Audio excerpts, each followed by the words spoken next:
Howdy folks, I'm Testy Troll, terrifyingly tearing through tough timber. I'm Amber. And here's more tough timber for us to tear through. That would be very scary. Let's get started. Alright folks, and our first letter is titled, Am I a Jerk for the Gift That I Brought With Me to Meet My Boyfriend's Family? So, I'm a 25-year-old female, and I met my boyfriend, a 28-year-old male's family, at their home for dinner tonight. We've been getting a little more serious, and I really like him, so I wanted to make a good impression. We have our differences, as I'm from the countryside, and he's from the city, but for the most part, we've made it work. Well, my parents always taught me that you never go to someone's house for the first time empty-handed, and I wasn't about to do that with my first meeting with his family. So I brought a basket of apples from our orchard and a 5-pound wheel of cheddar cheese from our farm. When I turned up with it, they were all clearly surprised, and some jokes were made about never running out of cheese and apples with this, and I laughed it off saying that it seemed rude to turn up empty-handed. Well, I thought nothing more of it, and I enjoyed my time meeting all of them until my boyfriend pulled me aside as I was leaving for my car. He told me that I'd put his family on the spot with that gift, and that I should have just brought a bottle of wine or something if I had to bring something. Well, I was surprised, and I told him that I figured that this would get more use than wine, and he insisted that I made his family feel pressured to have to use it now. I apologized, and I told him that it wasn't my intention, and to tell his family that if they wanted to, they could give it away or do something with it, but he insists that it was the wrong choice. I'm now home and just feeling kind of crummy about this. Every other time that I've dated and I've brought gifts like this, it went over pretty well. But, to be fair, those were always country guys that I dated. Is this different because he's from the city? Alright folks, what do you think? Absolutely not the jerk. I mean, I would gladly take, if you want to have some more cheese, you want to hand over cheese and apples, like that sounds like a great gift. Yeah, cheese and apples, great gift. I mean, they even go well together, so you can have cheese and apple slices, right? Or I'm just eating that entire wheel of cheese, Yeah. starting now. I mean, a 5-pound block of cheese is a pretty good sized, wheel of cheese. But I mean, I don't know why anyone's complaining. Just cut it up right then and there and start serving it as Yeah, like a little charcuterie. charcuterie board. You do even cut up some, well, I guess apples don't really keep well if once you cut them, but Yeah. Well, I mean, you can cut up a couple. I'm sure that people would take a few plates of them, right? I mhm. mean, I would be happy to have cheese and apples. I just don't see what the big deal is here. And like even if it's not to their liking, the polite thing to do is appreciate the gesture. Like this is someone you don't know very Yeah. well, and hosting gifts tend to be a bit generic. If you don't know the host well, like it's a simple courtesy, and they should have appreciated the gesture behind it, and not been so fixated on whether or not it's the most useful thing. Well, and also like a bottle of wine isn't always useful too, right? Yeah. Because like kids can't drink wine. Kids hmm can eat apples and cheese though. Yeah, it was a gift for the whole family. Yeah. And also people might have problems with alcohol too hmm and not want to drink and, bringing a bottle of wine can be a bit presumptuous, especially, hmm these days. So I don't think there was anything wrong at all with OP's gift. I think that it was a lovely gift, and I think anyone that I know would be happy to have a 5-pound block of cheese and apples. But we're probably country bumpkins comparatively. I mean, we are probably country bumpkins. I mean, that's not an unfair statement. I mean, maybe we are proving the point here. Everyone from the city has a problem with apples and cheese. Let me know if you're from the city and you would like apples and cheese. Let me know what you folks think. So anyhow, take care and good luck. And behind BJ says, not the jerk, and I'm currently plotting ways to get you to come over with delicious apples and cheese. What a lovely host gift. They and your ridiculous boyfriend can all have the seats, and they can sit all the way down while they're at it. And OP replies, haha, thank you. I really did think that it was an alright gift, and by no means the most outlandish one that I've brought to first meetings. Cheese and apples seemed like a very safe bet. And Alika replies, what is the most outlandish one that you are comfortable sharing with us? I'm also a city person, but this is a super thoughtful gift, and I would be thrilled if someone that one of my kids was dating brought me that. A bottle of wine is fairly common as a gift, but you never know if there is a recovering alcoholic in the family. And OP replies, well, I brought 2 laying hens to one of my boyfriend's families, as he had mentioned offhand that his sister was wanting to get into chickens, and we had a big number of laying gals that year. But the most outlandish, gosh, Probably the time that I brought one of my boyfriend's family some red deer meat. I can't remember how much I brought. I just stole some from my brothers who had bagged it. I mean, I don't even think those are outlandish gifts. It sounds like the chickens or the hens were requested. Mm. I think giving unprompted animals is generally not a good idea, but Oh, it yeah. sounds like these were specifically like, oh yeah, my sister really wants to get into chicken farm agriculture. Yeah, exactly. All right, folks, and our next letter is titled, Am I a Jerk for Refusing to Pay for the New Tires That My Uncle Got for Me? Well, so about 5 days ago, I, a 24-year-old female, was getting ready for my doctor's appointment.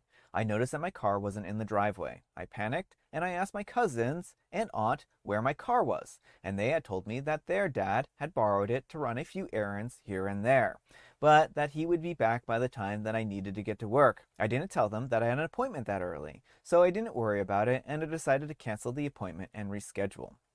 Well, I was a bit irritated that he had taken my car without asking first, especially since we're not even that close, but I let it go.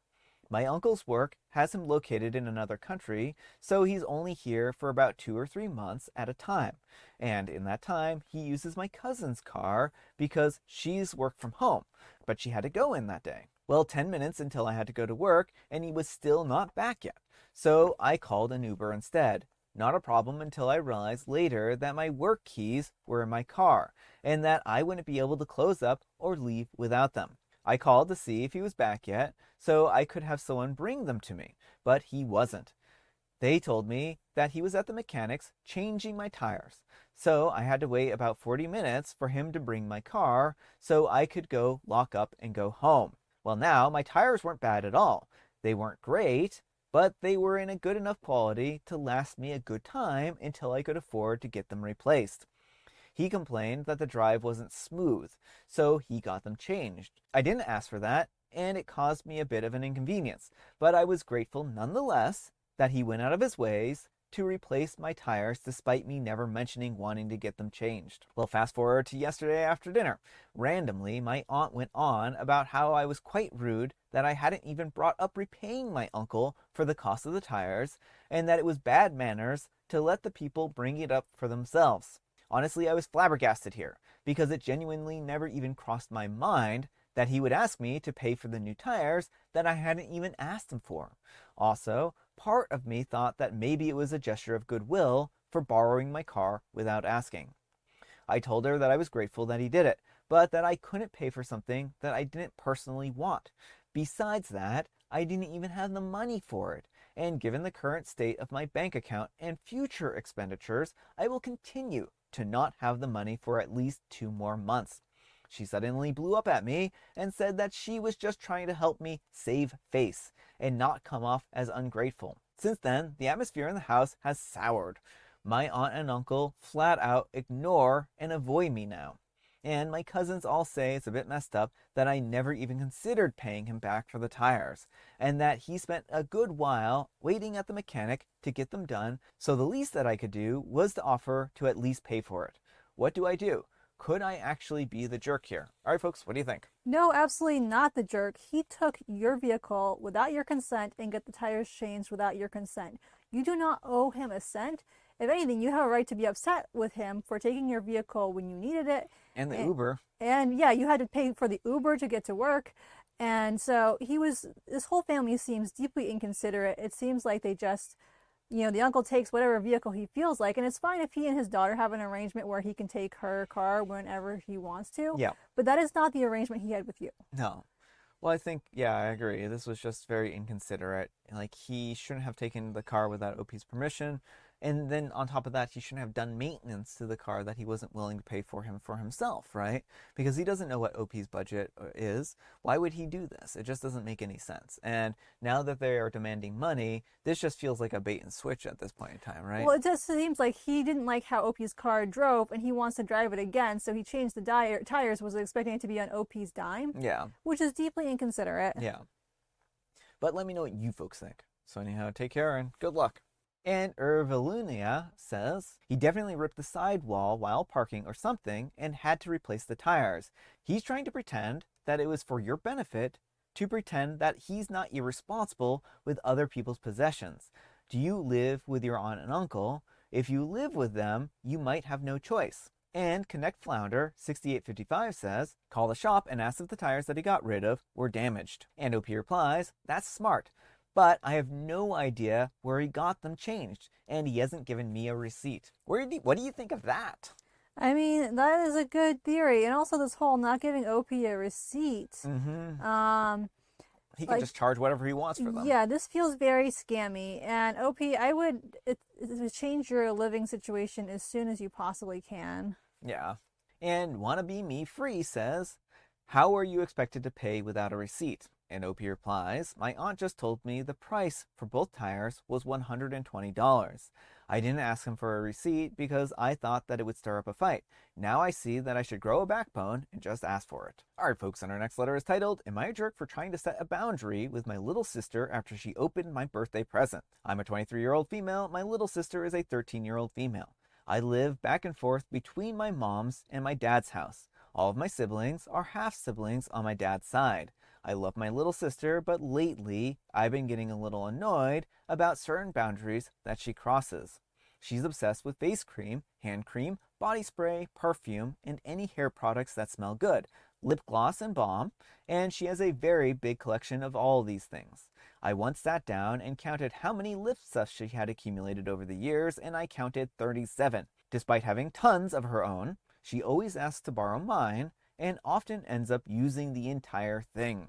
One of my perfumes was almost completely used up because she would spray at least 20 times every time she used it. She gets upset if I don't share my stuff with her.